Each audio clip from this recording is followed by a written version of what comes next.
Todo mundo acha que Trump está louco por impor tarifas de 145% sobre produtos chineses. Mas, e se eu te disser que por trás desses impostos existe uma estratégia muito mais profunda do que simplesmente taxar por taxar? E se Trump estiver tentando desarmar uma bomba relógio que ameaça não só a economia americana, mas o mundo inteiro? Para entender o que está por trás dessas tarifas, preciso te mostrar algo muito importante. O ano era 2001 e a China entrava para a Organização Mundial do Comércio.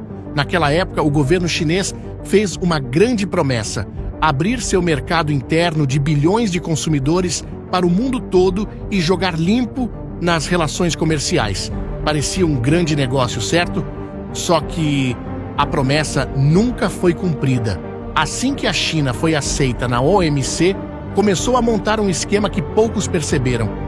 Enquanto os outros países cortavam gastos e ajustavam suas economias para competir de forma justa, o governo chinês bancava, protegia e incentivava suas empresas com subsídios disfarçados de incentivos econômicos. O objetivo? Simples e assustador: conquistar mercados inteiros. A China se transformou no que muitos chamavam de a fábrica do mundo. E isso aconteceu em tempo recorde. A estratégia ambiciosa deles combinava uma mão de obra absurdamente barata, graças à sua população gigantesca e uma escala industrial massiva completamente apoiada pelo Partido Comunista Chinês. Lembra daquela época das falsificações chinesas? Eles estavam por toda a parte. BlackBerry era a versão chinesa do BlackBerry. Samsung em vez de Samsung. Nem o iPhone ficou de fora. O Gufone era lançado como um clone oficial do aparelho da Apple. Mas isso foi só o começo. Com o tempo, as empresas chinesas foram absorvendo conhecimento, às vezes legalmente, outras vezes nem tanto, e começaram a criar seus próprios produtos. O resultado? Uma invasão de produtos chineses ultra baratos nas prateleiras do mundo inteiro. Mas, enquanto os consumidores sorriam com os preços baixos, algo terrível acontecia nos bastidores. Milhões de empregos simplesmente desapareceram.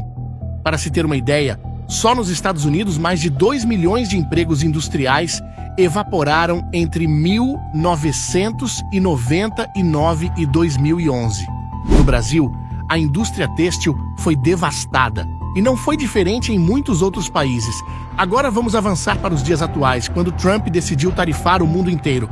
A reação foi rápida. Muitos pensaram que ele estava simplesmente louco. Mas, ao invés de receber só retaliações, os países começaram rapidamente a se aproximar do governo americano para renegociar tarifas mais justas. Todos, exceto a China. E quer saber o motivo? A verdade é que a China não está jogando o mesmo jogo que o resto do mundo. Ela criou seu próprio jogo com suas próprias regras. E eu vou te mostrar como eles estão fazendo isso. Quando a crise imobiliária estourou na China em 2020, o país precisou recorrer à única coisa que ainda funcionava por lá: exportar, exportar e exportar mais. O Partido Comunista Chinês investiu bilhões em fábricas, infraestrutura e incentivos para a produção. A ordem era clara: se o mercado interno não sustenta a economia, o mercado externo vai ter que sustentar. Isso criou o que os especialistas chamam de overcapacity. A China passou a produzir muito mais do que o mundo consegue consumir. Painéis solares, baterias, carros elétricos, eletrônicos. Eles inundaram o planeta com seus produtos. E quer saber como eles fizeram para obrigar o mundo a comprar o que não precisa? Com preços irreais, subsidiados pelo governo chinês.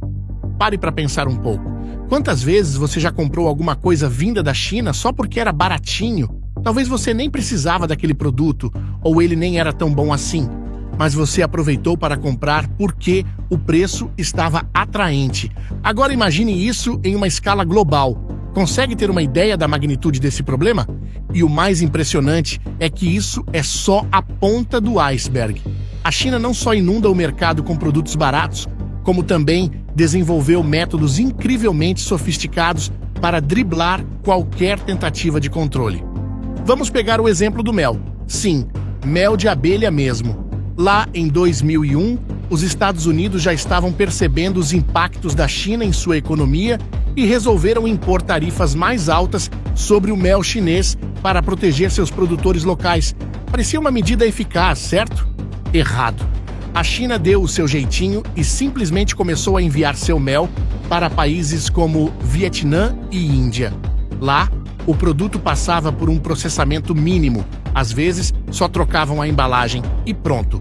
O mel chinês agora tinha selo Made in Vietnam ou Made in India. Com essa nova identidade, o produto entrava nos Estados Unidos pagando tarifas muito menores. Esse esquema ficou tão conhecido que ganhou até um nome técnico: Honey Laundering, lavagem de mel. E não pense que isso é exclusivo do mel.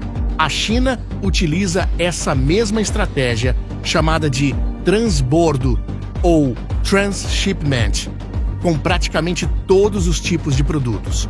Os Estados Unidos tentaram combater isso por anos, mas sempre que fechavam um buraco, a China encontrava outro. Foi como tentar tapar o sol com a peneira. E não para por aí. Você já ouviu falar da provisão de minimis? É uma regra que permite que produtos com valor abaixo de $800 entrem nos Estados Unidos sem pagar tarifas.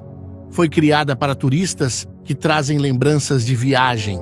Mas adivinha quem se aproveitou mais disso? Empresas chinesas. A Temu e Shein transformaram essa regra em um negócio bilionário. Elas enviavam contêineres cheios para o México e Canadá, onde dividiam a mercadoria em pequenos pacotes de menos de $800. Depois, esses pacotes entravam nos Estados Unidos pela fronteira terrestre, sem pagar um centavo de tarifa. Só no ano passado, mais de 1 bilhão de pacotes foram enviados usando essa brecha. 1 bilhão. E o pior, como esses produtos não são contabilizados como importações diretas da China, eles nem aparecem nas estatísticas oficiais do déficit comercial. É por isso que as medidas de Trump, que muitos consideraram radicais, começam a fazer sentido quando você conhece todo esse contexto. Não adiantava tarifar apenas a China se ela podia facilmente desviar seus produtos por outros países. Era preciso fechar todos os buracos de uma vez. Agora, as tarifas de 145% impostas por Trump estão tendo um efeito devastador. Em Guangzhou, um importante centro comercial da China, pequenas e médias empresas que dependem das exportações para os Estados Unidos estão completamente paralisadas. Na imensa feira de Cantão, que reúne mais de 30 mil empresas chinesas, os pavilhões estão lotados de produtos que deveriam estar a caminho dos Estados Unidos, mas agora se acumulam em armazéns. Fabricantes de eletrodomésticos, batedeiras, aspiradores de pó e outros produtos para casa estão em um limbo comercial. Para você ter uma ideia, muitas dessas empresas têm metade ou mais de sua produção destinada ao mercado americano.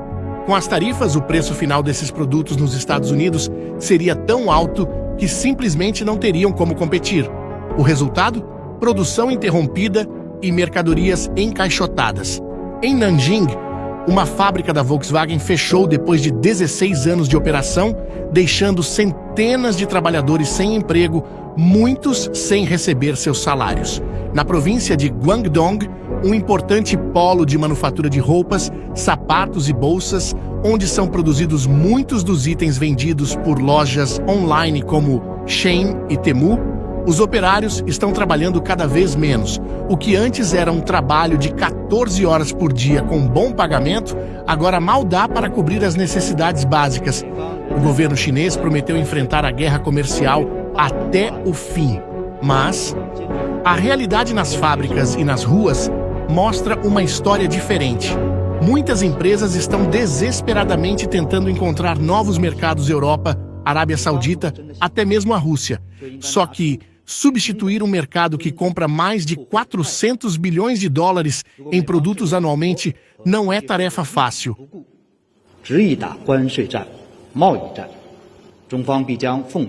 Oficialmente, o governo chinês diz que pode sobreviver sem os Estados Unidos. Afinal, o país tem 1,4 bilhão de habitantes. teoricamente um mercado interno enorme. 大海啊，有风平浪静之时，也有疯狂宇宙之时。没有疯狂宇宙，那就不是大海了。狂风骤雨可以掀翻小池塘，但不能掀翻大海。 As autoridades chinesas têm tentado estimular o consumo doméstico para compensar a queda nas exportações. Mas isso não está funcionando como esperado. Grande parte da classe média chinesa investiu suas economias na compra de imóveis apenas para ver os preços desabarem nos últimos 4 anos.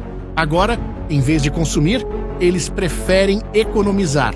Além disso, a China ainda é uma economia voltada para exportação. No ano passado, as exportações representaram cerca de metade do crescimento econômico do país. Segundo o Goldman Sachs, entre 10 e 20 milhões de chineses trabalham apenas